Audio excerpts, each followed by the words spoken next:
بینەرانی خۆشەویستی بەرنامەی کۆمەڵە و هەڵسوڕاوان سڵاو ئەم کاتتان باش خۆشحاڵم کە لە یەکێکی تر لە زنجیرە بەرنامەکانی کۆمەڵە و هەڵسوڕاوانەوە دەبینە میوانی ماڵی ئێوەی خۆشەویست. ئازیزان، وەک دەزانن لە ئەوەڵی مانگی مەی ڕۆژی جێژنی جیهانی چینی کرێکار نزیک دەبینەوە. خەباتی چینی کرێکار لە یەک ساڵی ڕابردوودا بە تایبەت لە ئێران و کوردستانی ژێردەسەڵاتی کۆماری ئیسلامی خەباتێکی چڕۆپڕ و دەستەویەخە بووە لەگەڵ ڕژیمێک کە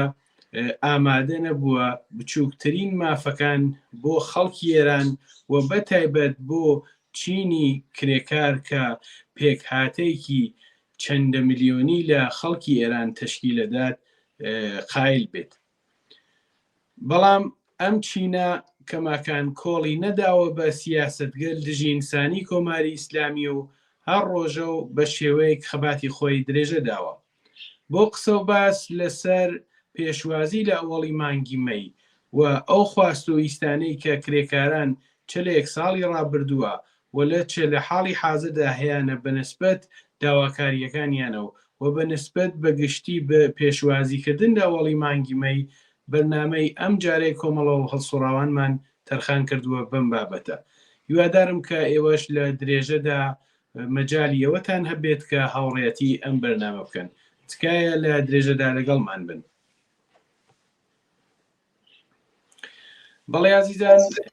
لە بەرنامەی ئەم جارەدا داوام کردووە لە هاوڕێ شۆڕشی کەریمی ئەندامی کمیتەی ناوەندی کۆمەڵە کە لەگەڵمان بێت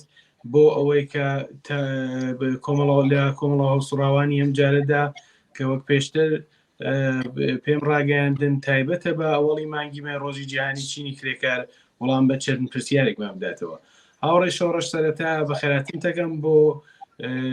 بەرنامەی کۆمەڵە و هەڵسوڕاوان و پرسیاری یەکەمم بەوە دەست پێکەم کە بەگشتی پێت وایە ئەم ساڵ کرێکاران لە ئێران و لە کوردستان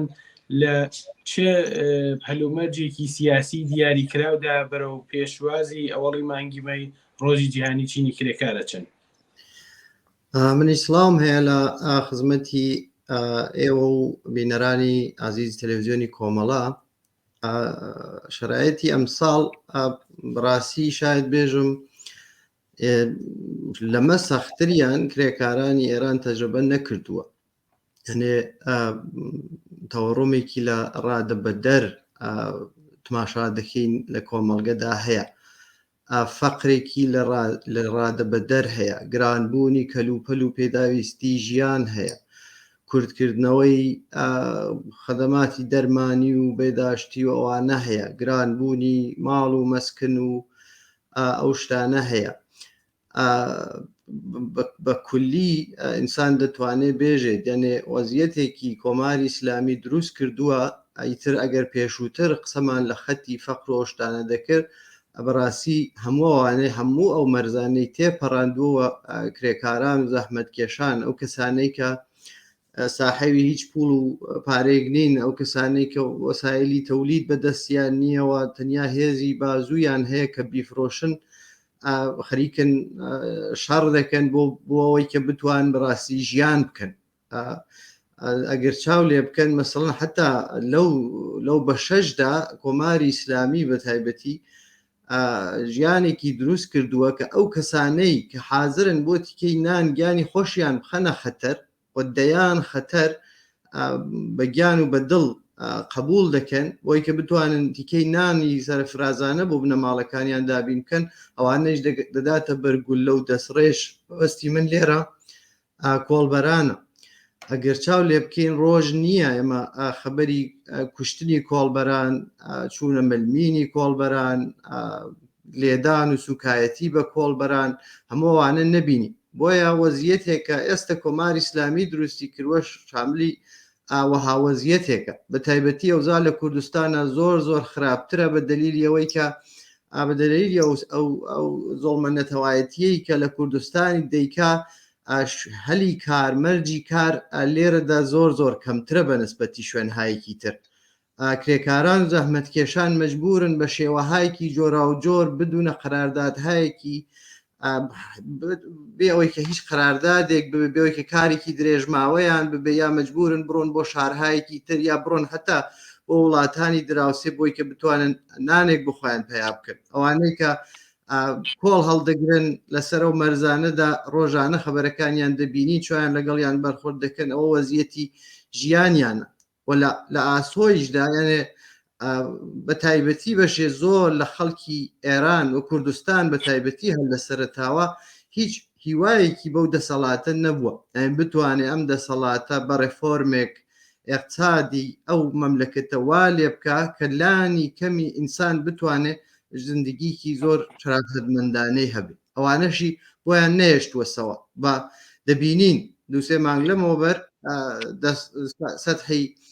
دەسمۆز کاتێک کە تاعینیان کردووە 35% لە نەزەرا گردووە هەر لە فاصلەی یەکمانگی ئەخیرە 60-70% کەلوپەلەکان گران بوون لە عینی کە ئەگەر دەسمۆزێک ئەچێتە سەرەوە لە لایەکی ترەوە بە تەوەڕۆمهایەکە بەشێکی زۆری ساختگی خودی دەسەڵاتە دەبین لە گیفانیان ئەو پوڵەش دەرتێرێتەوە وایە بەرحەڵ وەزیەتێکی ئاوەهایە ئاوە کۆماری ئیسلامی نەتەنیا هیچ هەنگاوێ بۆەوە هەڵناگرێت ئەوانەی کە فعالی کۆمەڵایەتی ئەوانەی کە دەنگێک هەڵدەبرنەوانێت تەجەموا دەکەن بە خراپترین شێوە سەرکوتیان دەکەن بڵێ هاوڕەشۆک خۆتی شامەژتدا ڕژیم بوارێکی سەخت و دژواری بۆ ژیانی کرێکاران و بنەماڵەکانیان دروست کردووە بێکاری بێدا دەکات حەقدەستەکان لە بەرانبەر هەڵاوسانێکە کە خۆتیشیان تەوەڕمێکە کە ئاماژەت پێدا ئەسڵان مقایسە ناکرێتەوەوانە دێ باشە بەم فەقرە و بەم هەژاریە و بەم وەزع و کە ڕژیم کاری کردووە تەنانەت ژیانی مەمرە و مەژیش کە پێشتر بەسلاح وەکو دەستەواژە زۆر بەکارەبرا ئیتر ئێستا ئەوەیش مانایکی نەماوە یانێ کرێماڵەوە بیگرە لە پەقی لە بەڕێوەبردننی ژیانی بنەماڵەوە بیگرە لە ئەوەی کە بەخێوکردنی منداڵان و نردنیان بۆ مەدرسە لە پەرداخکردنی پۆڵی ئاو بەرق و تەلەفۆن و گاز و ئەنوا ئەقسام هەزینەگەلێکە و کە ڕژیم لە خەڵکیە کێشێتە و هەموو ئەمانە خۆ ئەم وەزعە تاکەی یان بە شێوێ چۆن بەردەوامە بێ تاکەی بەردەوامە بێت بەردەوام بوونەکەی بەڕاستیەوەیە خەڵک بەعام شتەکان تاقی دەکەنەوە دیارە ئەو بزوتنەوەی شۆڕژگەڕانەی خەڵکی کوردستان و کۆمەڵە بە تایبەتی هەر لە سەرتاوە هیچ باوەڕێکی بەوە نەبووە کە کۆماری ئیسلامی بتوانێت ژیانێکی باش بۆ ئەو خەڵکە بەدی بێنێت بەڵام ماوەمە بینیمانەکە مەسەڵەن لە دوای 96ەوە کە تا ئەو کاتە تا ئەو تاریخە دەیانتوانی بەشێ زۆر لە خەڵک یان ئەکسەریەتی ئەو خەڵکە لە بینی دوودانە گزینەی خراپ و خراپتر تادا بنن و بەو تەریقە بتوان دەسەڵاتی خۆیان ئیدامە پێ بدەن یانێ هیوایەکی کاذب دروست دەبوو لێرە کە لە تەرێقی ئەو نمایشە مەسخەرانەوە کە دایان دەنا کەسێکیان لە بەرحاڵ چەند کەسێکیان دیاری دەکرد و ڕەخابەتێکی زۆر ساختێکیان دروستەکرد لە بینیانە ئەمە دێ و ئەم اقتصادە بۆ ئەم خەڵکە باش دەکات یعنی بەڵام لە دوایەوە 26ەوە ئێمە دەبینین کە حاصلی ئەو هەموو تەجربەی کە کراوە لە ماوەی ئەو 40 چەند ساڵەی دەسەڵاتی کۆماری ئیسلامیدا هەرچی هاتوین بەرەو ژوورتر ئەوزا زۆر خراپتر بووە بە نسبەتی خەڵکەوە یعنی نەتەنیا ئەوزا زۆر خراپتر بووە بەڵکو لە لایەکی ترەوە ئەوەی سەران و مەسئولینیە و دەسەڵاتن بە نۆعێک لە ڕانت و لە دزی و لە فەساد دەستفادە دەکەن کە ئەمەڵەن ئەوە بێزافەیەوەی کە ئەو هەموو ماجراجویانەی کە کۆماری ئیسلامی لە منتەخەکەدا دەیکا پشتیبانی لە تەرۆریزم دەکە ئەمەڵەن پولێک نامێنێتەوە کە بکاتە خەرجی خەڵکەکەی ئەو هەموو ئەو وڵاتەی کە لەسەر سەروەت دەژیت ئەملەکەتێکە کە لە گاز و لە نەوت و لە نیروی ئینسانی و لە زۆر شت بەڕاستی لە ئاو لە هەمووانە بەهرەمەندە دەبینین بۆ بە یەکێ لە وڵات هەیە کە ئەمڕۆ مەسەڵەن گزارشێک لە یەکێ لە ڕۆژنامەکانە هاتووە هەرزانترین نیروی کار لە منتەخەکەدا لە ئێرانە یعنی حەساو بکەن کرێکارێک بەو پوڵەی کە پێ دەدەن بە عنوانی دەسمۆز ڕۆژێک $5 دەکەوێت، یان بە ڕۆژێ $5 کرێکار دەبێت کار بکە، بەڵام هەزینەی ژیانەکەی بە دلار بدە. یعنی بە وەزیەتەی هەڵاسان و تەوەڕمەی کە ئێستا لە کۆمەڵگەدا دەیبینین. بۆیە مەبەست لێرە بەڕاستی دوای ئەو شۆڕشانەی کە ئاخرەکەی شۆڕشی ژن گیان ئازادی بوو، کوردستان عرضم کردن بەڕاستی لە هەل لە پێشدا لەگەڵ کۆماری ئیسلامی نەتەنیا موافقبووی هیوایەکی پێنەما، بەڵام بەشێ زۆر هەم لە کوردستان و هەم لە ئێران گەیشتونە بەو قەناعەتەی کە بەچوونی کۆماری ئیسلامی دەکرێت ئینسان هیوایەکی ببێ بە باشترکردنی ئەوزاعی ئێران. یعنێ تا کۆماری ئیسلامی ماوەت ئەوزاعەکە باشتر نابێ مەگەر ئەوەی کە بەڕێکخراوە بەهێز بتانی هێزهایکی زۆر کۆ بکەیتەوە. مەسەڵەن لە چەند ڕۆژی ڕابردوودا معلمانمان بینی کە معلمەکان لە سەراسەر ئێرانەوە بۆ لە کوردستان و مەریوان وانەوە چوون بۆ تاران و تەزاورات و ئەترازیان کردووە کە بەو حقوقی بانشەستگیەوە کە دەیدن هیچ ژیانێکیان بۆ بەڕێوە ناچێەوە حەقی خۆیانەکە ئاعتراز بکەن. ئەگەر لە دەرێق شارانەوە ئەمکانێکی زۆر دروست دەبێت کە کۆماری ئیسلامی لە تحتی فشارە بتوانێت جوابێک بداتەوە بۆ متاڵباتەی کە ئەو هێزانە مەترەحی دەکەن. بەڵێ ئاڕەش ڕۆژباسی شۆڕشی ژینا ژنجیان ئازادیت کرد. دەور و نەقشی کرێکاران لەم شۆڕشە کە تا ئێستەیش هاتووە هەڵگری چ دەرسێکە باس لە چیە کات؟ مهمترینەکە ئەوەیە کە گرێدانی و بزوتنەوانە بە یەکەوە. یعنی کۆماری ئیسلامی دەسەڵاتێکە کە مەجموعەی هویەت یا مەجموعەی ئینسان دەخاتە ژێر سیستەمەوە. مەسەڵەن کرێکاران بۆ خۆیان ئەگەر پێشووتر لە سەرەتای دەسەڵاتەوە مەسەڵەن لەو دەستەواژەهای وەکو مستەزعەفین و کۆمەڵگەیەکی بێتە بەخە و نازانمەوانە قسەیان دەکرێت. ئێستا عەمەڵەن هەموو ئەوانە بۆ بەڵخی سەر ئاوە دەیبینی فاسڵەی دەوڵەمەند و فەقیر تاکوێنە چووە. سەرانی خودی ڕژیم چۆن دەبینین ناڵەکانیان لە دانشگاهای باشی بینەلمەلیە بە پوڵهایەکی زۆر باش و ئیمکاناتێکی زۆر باش دەرس دەخوێنن، ماشینهای ئاخرین سیستم و ماڵ و ڤیلا و زەوی و هەموو شتێکیان هەیە، بەڵام لە لایەکی ترەوە ملیۆنها ئینسان لە حاشیە شارەکانە زندگی دەکەن. بۆیە ئەوانەش نەماوە، بەڵام مەسلەی تەبەقا و ئەوستەمەی کە ئێستا کۆماری ئیسلامی دەکاتە سەر تەبەقەی کرێکار لە ئێرانە دەبینین کە چەوسانەوەهایەکی تر هەیە. مەسەڵەن چەوسانەوەی بزوتنەوەهای نەتەوایەتی کە لە ئێرانە هەیە بە درێژایی 100 ساڵی ڕابردوو نەتەوەهایی تر بە هەر نوعێکەوە لەژێر ناوی مەرکەزیەت و یەک دەوڵەت یەک ملەتە چەوسێنراونەتەوە. مەسلەی جنسیەتە، مەسلەی ژنانە کە ئێستا هەر لەم چەند ڕۆژی ڕابردووەوە لە شەمەوە دەستیان پێ کردووە هێرشێکی بەربڵاو دەکەنە سەر ژنان بۆی کە بتوان حەجابی ئیجباری دووبارە تەحمیل بکەنەوە. بۆ ئینسانێکە لەم دەورە دەستڕەسی بە ئیطلاعات هەیە، دەستڕەسی بۆ هەیە تەجربەی وڵاتانی تر ببینێ، زۆر سەختە تەسەووری ئەوەی کە ئینسانی ژن نەتوانێت لیباسی بەری خۆی انتخابی بکە. بۆیە هێرشی کروسە سەر ئەوان و نەتەنیا بەشێ لیباس بەشێ زۆر لە حقوقی کۆمەڵایەتی ئینسانانەی لیان سندووەسەوە مەسلەی ستەمی جنسیەتی مەسلەی منە لێرە و ئەو اتحادەی کە لە بینی تەبەقەی کرێکار مەسلەی نەتەوەکان، مەسلەی ژنان و مەسلەی محیتی زیست و دانیشتوویان بوو. یعنی ئەو اتحادا توانی بزوتنەوەیکی بەو گەورەیە بە وجود بێرێ و نەتەنیا خزمەتێکی زۆر گەورە بکە بە داهاتنی گفتمانهایەکی زۆر زۆر باش توانیویەتی نیشان، یعنی ئەو بەشەی حتا ڕاستی کۆمەلگا کە هیچ هاوخانێکی نەبوو لەگەڵ شعاری ژن ژیان ئازادی و ئەو هەموو خاست و متاڵباتە تەرەقیە کە بووی ئەوانش لەگەڵ خۆیانە هاوڕا بکە. حتا مامۆستایانی ئاینی و کەسانێک کە بەنەوەی لەو فەرهەنگ ارتجاعیەدا نەخشیان هەیە و مەسلەی ناموس بوونی ژنان، مەسلەی کالابوونی ژنان، مەسلە دەسەڵاتدارەتی بەسەر ژنانیانە مەترەکەەوە هەتاوانش کەوتنە تەکیە و بزوتنەوەیە، یعنی بە حەدێ جەماوەری بوو کە بۆی کە لێجێ نەمێنن کەوتنە تەکە و بزوتنەوەیە. وە دەرسێکی گەورەی بزوتنەوەی شۆڕشی ژینا اتحادێک بوو کە لە بینی ئەو بزوتنەوانە شکلی گرت و توانی بەڕاستی گفتمانهایکی زۆر تازە حرەکەتێکی زۆر تازە و کولەن ئیدۆلۆژی حاکم بڕوخێنێت. هاوڕە شۆڕش سپاس بۆ تۆزەحەکانت. پرسیارت ترمەوەسە کە لە ماوەی 2 ساڵی ڕابردووە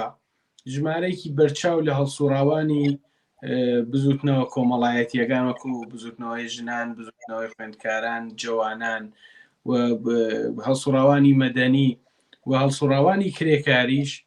لەلایەن ڕژیمەوە گیراون. بەشێکی بەرچاو لەو کەسانە تەنانەت لە زیندانە پێویستیان بەوەیە کە بێنە دەرەوەی زیندان بەهۆی نەخۆشینگەلێکی سەختە و کە هەیەە ژیانیانە لە مەترسیە و دەبێ حتمەن لە ناو نەخۆشخانەکان و بیمارستانەکانە ڕسیدگی جددیان پێ بکرێت، دوکتری متەخەسس بیان بینێ. بەڵام ڕژیم شانە لەژێر ئەم خاڵی ئەکاتوە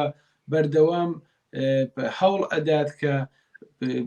تونوتیژی و وحشیگەریی زۆرتر بنوێنێ بەنسبەت کەسانێکە و کە هان لە ناو زیندانە هان لە بەردەستیە عەزیەتیان بکات، ڕێگە بە بردننی داوا دەرمان بۆیان بگرێت، یان نەهێڵی سەردانی دوکتر بکەن، نێڵێ خانەوادەکانیان تەنانەت سەردانیان کەنەوەمە. پێت وایە بۆچی ڕژیم بەم شێوە وحشیانەیە لەگەڵ کەسانێکە ناوی زیندانیان لەسەرەوە دارای مافۆ بەسلاح خۆخێکی تایبەتی خۆیان قاعدە دەبێ ببن ئەکات. کۆماری ئیسلامی بە دلیلی ئەو هەموو زەرفیەتەی کە لە ناو کۆمەلگەدا هەیە بۆ تێکۆشان بۆ مبارزەکردن ئەوانە دەبینێت و ئەم ئینسانانە بە تایبەتی فعالانی کرێکاری و مەدەنی ئینسانهایەکن ساحێبی ئەزمونن، ساحێبی تێگەیشتنن، ساحێبی فکرێکن کە دەتوانێت لەو شرایەتی بۆحرانیەی کە ئێستا کۆمەلگا لە ناویا و بەتایبەتی تەبەخەی کرێکار لە ناویا قەراری گرت پێ زۆر کۆمەک بکە. بۆیە کۆماری ئیسلامی کۆمەلگا لە بوونی ئینسانهایەکی ئاوا تێکۆشەر و زانە ئینسانهایەکە دەتوان ڕێگەنیشان دەربدن کۆمەلگە لەوانە مەحروم دەکات. ئەوە ئەنجا بەشێکی تریشەوەیە کە دەیەوێت دەسەڵاتی خۆی نیشان بدە. ئینسانێک بە تایبەتی ئەو فعالانەی کە ئێستا لە زیندانەکانن دەزانن کە کۆماری ئیسلامی دەتوانێت عەزیەتیان بکە، دەتوانێت بیانێتە تحت فشار و حتا دەتوانێت گیانیان لێ بسێنێتەوە، بەڵام حاضر نەبوون لە مقابلی دەسەڵاتی ئاوا سەرکوتگەرە تەمکین بکەن. ئەم ئینسانانە خاوەنی ئەو ڕۆحیەن و ئەو ڕۆحیەش لە ناو خەڵکدا تەرویج دەکەن کە ئێمە بە دەنگێک بە خۆمانەوە دەتوانین لەگەڵ دەسەڵاتێکی ئاوادا مبارزە بکەین و فکرێک و شکلێک لە بۆچوون لە ناو کۆمەلگەدا زیندوو بکەینەوە کە ئینسانەکان توانان. بەڵام لە عینی حاڵە کۆماری ئیسلامیەوەی ناوێت بە دلیلی ئەو تۆتالیتەریزمەی کە کۆماری ئیسلامی هەیە هەوڵ دەدا ئەو دەنگانە خەفە بکە، هەوڵ دەدا نیشان بدا کە نەخێر من ساحێوی دەسەڵاتم، من دەتوانم تەسمیم بگرم کە کێ قسە بکە و کێ قسە نەکە و ئیجازە نادەم هیچ کەسێک قسە بکە و لەو تەریقەوە فەزایکی وەحشەت بخاتە ناو کۆمەلگە، فەزای ترس ئەگەر هەر کەسێک دەنگێک بەرزە و بکاتەوە بەرە لێی دەسەڵات قسە بکەوە یا دفاع بکە لەوانەی کە ئەچەوسێنەوە سەرنوێشتێکی ئەبێ بەوەی کە ئێوە ئێستا لە زیندانەکانە دەیبینن و هەرچی سەختترکردنەوەی ئەو شرایەتە بەمانایەوە یەکە هەزینەکانی زۆرتر دەبێتەوە و بە تایبەتی ئێستا لە شرایەتی ئەمڕۆدا وتمێنێ مەسەلاوەیە کە پێشووتر ئەگەر دەمانەوت 10 ساڵی ڕابردوودا ئەینسانەکان هەان لە خەریکی نزیک دەبنەوە بە خەتی فەقر، ئێستا دەبینین کە ئیتر یان خەریکە چارەیەک نامێنێتەوە بەغێرەزەوەی کە شەڕ بکەی بۆمان و نەمان، تۆ کرێکارێک لە نەزەرا بگرە، بنەماڵێک لە نەزەرا بگرە کە ئیتر ناتانێت منبع دەرامەدێکی ئیتر ناتوانێت نان و ئاو و مەسکەنی مناڵەکانی دابین بکە.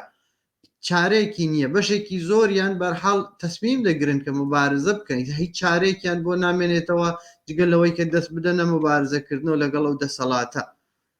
بۆیە کۆماری ئیسلامی دەیەوێت ئەو هەزینەی ئەو کارانە و بە تایبەتی ڕێکخراوبوون و بە تایبەتی ئینسانهایە کە تەجروبەیان هەیە ئەوانە لە ناو کۆمەلگەدا نەبن ئەوەی کە کۆماری ئیسلامی لێ دەترسێ هێزی جەماوەرە و بە تایبەتی ڕێکخراوبوونە. تا ئێستا کۆماری ئیسلامی ئیجازەی بە هیچ ڕێکخراوێکی جەماوەری و یا کرێکاری و یا مەدەنی نەداوە بە شێوەیەکی عومدە و بەربڵاو فعالیت بکە. ئەویش نەتیجەیەوەیە ترسە لەو دروستبوونی هێزهایەکی ئاوا جەماوەری و یا ڕێکخراوەهایەک کە بتوانێت دەسەڵاتی ئەو کێشەدە چالشە. بەڵێ کاکە شۆڕش لە هەموو ساڵی لە ئەوەڵی مانگی مەی یا یەکی ئەیارە کە ڕۆژی جیهانی چینی کرێکارە، کرێکاران بڕیارنامە و بەیاننامەکانی خۆیان ئامادەکەن ئەی خوێندنەوە، خواست و متالباتی خۆیان چ ڕوو بە کۆمەڵگا چە ڕوو بە دەسەڵاتداران بەیان ئەکەن. پێت وایە سەرەکی ترین متالباتێک کە کرێکاران بۆ ڕۆژی جیهانی چینی کرێکار بەرزیەکەنەوە یا بێ بەرزی بکەنەوە لە ساڵی بەرەڕوا دەبێت چی بێ؟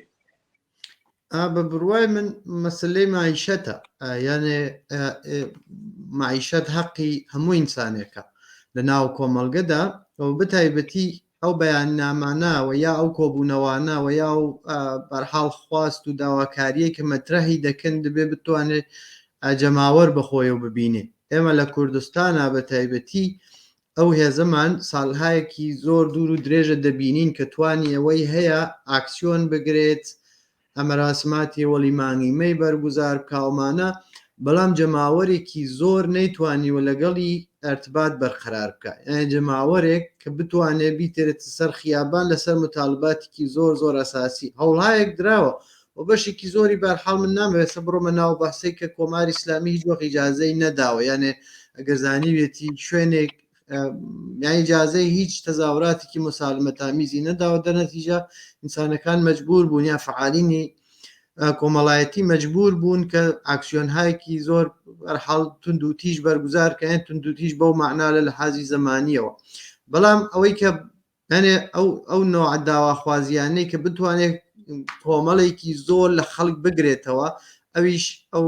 خواستی مەسائلی معیشەتیە. مەسەلەن مەسلەی تەوەڕۆم کە پشتی کرێکاران و ئەو پوڵەی کە هەیەە دەیشکێنێ، یعنی ئەو پوڵەی کە بەدەست دێن لە نەتیجەی فرۆشتنی لەشیانەوە ئێکا بە هیچێ. مەسلەی مەسکەنە، یعنی تۆ دەبینی ساحب ماڵ دەتوانێت بەپەی تەوەڕۆم کرێ ماڵەکەی بباتە سەرەوە، بەڵام کرێکار بەپەی تەوەڕۆم ناتوانێت پوڵەکەی بباتە سەرەوە و بەتایبەتی بەو نیرووە زەخیرەی کە لە ناو کۆمەلگا هەیە ئەگەر ئەو کارنەکە دانێکی تر هەیە بێت بەجێگەی ئەو کار بکە. مەسلەی بێداشت و دەرمانە، مەسەڵەن حتا بیمارستانهای دەوڵەتی وایان لێ هاتووە کە خەریکن دەبن بە کەلاوە کۆنەیەکەوە لە مقابل یا بیمارستانهای خصوصیان دروست کردووە کەوانەی کە پوڵیان هەیە دەتوان لە هەموو ئیمکاناتێک بەرخۆردار بن. مەسلەی دارووە، بەشێ زۆر لە ئینسانهایە کە بە تەمەنن دەساڵاچوون یا تووشی نەخۆشی هایکی جۆرا و جۆرن، ئیمکانی دەستڕەسیان بە داروهایەکە بەرحاڵ بە قیمەتێکی مناسب یا مەجانی لە اختیاریان یا خرار بگرێن نییە و هەر کە پوڵی بێ دەتوانێت لە بازاڕی ئازاددا بیسێن. مەسلەی ئامۆزش و پەروەرشە. ئامۆزش و پەروەرش لەم سیستمە دەسەڵاتە ئەوە نیۆلیبراڵە خەریکە بەرەو خصوصی سازی دەڕوە، یان خصوصی سازیە کە نەهادهای دەوڵەتی وردەوردە هیچ نەخشێکیانتیایە نامێنێ. هەر کە ساحێوی پوڵ و ئیمکانات بێ مناڵەکەیشی دەتوانێت لە ئایەندا یانێ شەرایەتێکی بۆ تەزمین بکە کە لە هەموو حقوقی کە خۆی وەکو سەرمایەدارێک هەیەتی مناڵەکانیشی ببێ، بەڵام لە بەرابەریەوەدا دەبینین بەشێکی زۆر لە مناڵانی هەژار و فەقیر مناڵانی تەبەقەی کرێکار دەبێت تەرکی تەحسیڵ بکەن لەبەرەوەی کە باوکودایکیان ئیتر ناتوان هەزینەی تەحسیڵەکانیان فەراهەم بکەن. ئەمانە مەجموعەی لەو مەسائلانەیە کە دەتوانێت بە نەزەری من بەشێکی زۆر لە خەڵک لە پشتی بەشێکی زۆر لە تەبەخەی کرێکار و ئەو کەسەی هێزی بەدنی دەفرۆشی بۆی کە بتوانێت ئەمراری مەعاش بکە، ئەوانەی لە پشتی خۆیەوە بەرحاڵ ببێت.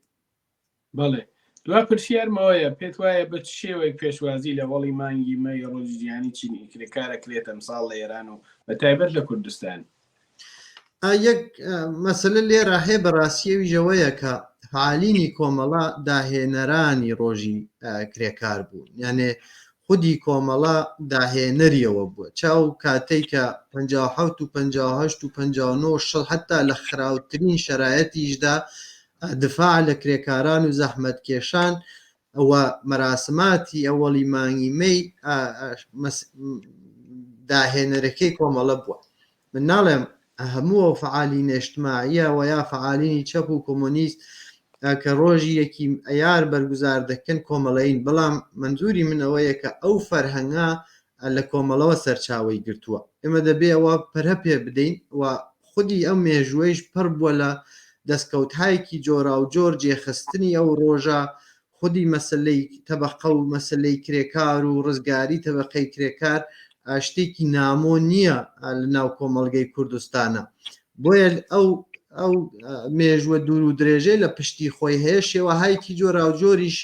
لە خەباتی بەرهاستوەسە بەرچاومان لەوەی کە لە ساڵەکانی 6 ساڵ لەمە بەرەوە مەراسماتێکی زۆر خیابانی دەتوانێت لە بڕێ لە شارەکانە بەرگوزار ببێ کە تعدادێکی زۆر لە خەڵک بەرچاو لە ناویا بەشدار ببن. شعار نویسی و دیوار نویسیمان دەبینی کە لە سەد شارەکانە دەستی پێدەکرد، بڵاوکردنەوەی خودی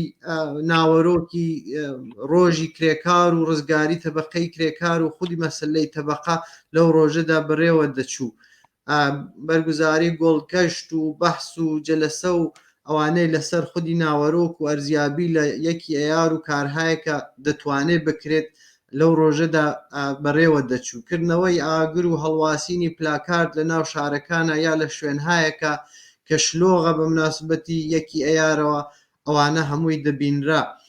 بۆیە یانێ مەجموعەی لەو ئەقداماتە کراوە و مەسلەی تەبەقەی کرێکار و ڕزگاری تەبەقەی کرێکاریش تەبعاً مەسلەیەکی دوور و درێژە هاوڕێیانی ئێمە بە نەزەری من هەر لەو مێژوەی خۆیان دەتوانن بەپەی شرایەتێک کە ئێستا لە ناویا هەین یەکیان هەڵبژێرن و ئەو کارانەی کە قەرارە بیکەن بۆ ڕۆژی کرێکار بەپەی ئەرزیابی هایەکی جەمعی و فکرێکی جەمعی بتوان ئەنجامی بدەن. یەکشت حەز دەکەم بەڕاستی لێرە بێڵم خودی مەسایلی شۆڕشی ژینا و ڕۆژی ژن شتایەکی زۆر باشی بێمە نیشاندا. ئەو مەجموعە هێزانەی کە بەڕاستی تەرەفداری ڕزگاری تەبەقەی کرێکارن، تەرەفداری ئەوەن کە لە کۆمەڵگەدا نابەرابەری نەمێنێ لە بینی ئینسانەکاندا، مەسەلە هەم دەبەقام مەسلەی ژن، ئەوانە توانیویانە لە سەدهی شارەکانە بە دەوری یەکە کۆ ببنەوە. جمهوری ئیسلامی بە ڕێگەهایەکی جۆرا و جۆر هەوڵی داوە فعالینی کۆمەڵایەتی بەرعلەی یەکتر یا بە شێوەهای تەوتە ئەگەرانە بینی مەحفلهای جۆرا و جۆر بشێوێنێت لە دەورەهای جۆرا و جۆرە هەوڵهایەکی ئەوەی داوە و بۆیە دەبێت لە ڕۆژهایەکی ئاوەهادا بەڕاستی هەم بۆ بەرەنگاربوونەوە لەگەڵ ئەو تەوتەئانەی کۆماری ئیسلامیدا بۆ دوورکردنەوەی فعالین و بەدناوکردن و تەوتە ئەگێڕی بە دەوری یەکا کۆ ببنەوە و کارهایەکی زۆر زۆر باش هەم بۆ ئەمڕۆی کۆمەڵگا و وشیارکردنەوەیان هەم بۆ ئاسۆیکی داهاتوو بدەن بە کۆمەڵگا. بەڵێ زۆر سپاس دەکەم ڕێشۆڕژ کەریمی ئەندامی کمیتەی ناوەندی کۆمەڵە کە لە بەرنامەی ئەم جارەی کۆمەڵە سوڕاوانە لەگەڵمان بوویت. من پرسیارێک بنەماوە ئەگەر لە کۆتاییە خۆت مەسەلەیەک یان شتێک هەیە کە ئاماژەی پێ بیت لە خزمەتتین. تەنیاوە بڵێم کە مەسلەی زیندانیانی سیاسی بەڕاستی لێرە زۆر زۆر مهمە. ئێمە دەبینین کە ڕەسانەهای ڕاست ئەوە یا ئەو کەسانەی کە بنگاهای خەبەرین عەکس و نەخش و مبارزەی کرێکاران فعالینی کرێکاری و زیندانیانی سیاسی ناخەنە بەرچاو. بۆیە وەزیفەی بەڕاستی هەم کۆمەڵگە بە تاک هەم فعالینی کۆمەڵایەتیە کە ئەو زیندانیانە هەم قەدریان بزاندرێت هەم بڵاو بکرێنەوە مشەخەساتیان کە کۆمەڵگە بیان ناسێت و هەم لە ڕۆژهایەکی ئاوادا سەردانی بنەماڵە و کەسوکاریان بکە. زۆر سپاس بۆیەوە ڕێشۆڕژ کە لەم بەرنامە لەگەڵمان بوون. بەڵێ بینەرانی خۆشەویستی بەرنامەی کۆمەڵە و هەڵسوڕاوان بەم شێوەیە هاتینە کۆتایی یەکێکی تر لە بەرنامەکانمان کە تایبەت بوو بە پێشوازی لە ئەوەڵی مانگی مەی ڕۆژی جیهانی چینی کرێکار. سپاس بۆی کە تا ئێستا لەگەڵمان بوون داواتان لێکم لە ڕێگای ئەو ژمارە تەلەفۆنانە و کە ژمارە تەلەفۆنی کمیتەی تەکەش وە کمیتەی شارەکانی کۆمەڵە و هەروەها حیزبی کۆمونیستی ئێرانە بۆ پەیوەندیگرتن و کارکردن لەگەڵ کۆمەڵە و حیزبی کۆمونیستی ئێران لەو ڕێگا ئەرتباتی گەلەوە بە تایبەتەوە ژمارە واتساپ و تەلەفۆن گەلەوە ئەرتباتمان لەگەڵ بگرن و لە ئەخبار و ڕووداوگەلێک لە دەوروبەرتانە ڕوئەدات ئاگادارمان بکەنەوە کە ئێمەش بتوانین لە بەرنمەکانمانە لەسەری قسە و باس بکەین. سپاسانەکەم جارێکی تر کە تا ئێستا هاوڕێی بەرنامەی کۆمەڵە هەڵسوڕاوان بوون و تا بەرنمەیەکی تر کاتێکی شات.